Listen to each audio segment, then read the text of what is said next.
This will show up on your MCAT. Don't get it wrong. Which of the following hormones reaches its target site without being bound to a plasma carrier protein? In order to answer this question, you have to understand the components of plasma or blood. So blood is primarily made up of water, and water is a polar medium. And if you guys have ever heard of like dissolves like, then that same exact idea applies here. Because that means that if you had a polar molecule, it can easily travel through the polar medium because these will dissolve in the medium and easily disperse through. So for that same reason, if you had non-polar, it cannot travel through a polar medium. And instead, it needs to be bound to a polar protein that carries it and helps it travel through. And vice versa applies if this was a non-polar medium.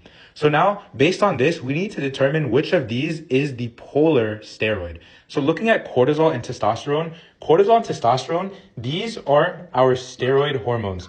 Steroid hormones are completely non-polar. They have a general structure, something like, this is trash, but something like that, right? 3 6-membered rings and a 5-membered ring. So cortisol and testosterone are, under this category. So these are not polar, they're non-polar. Now between insulin and T4 is thyroxine, which is a thyroid hormone. Thyroid hormones are also non-polar. However, insulin right here, this is a peptide hormone.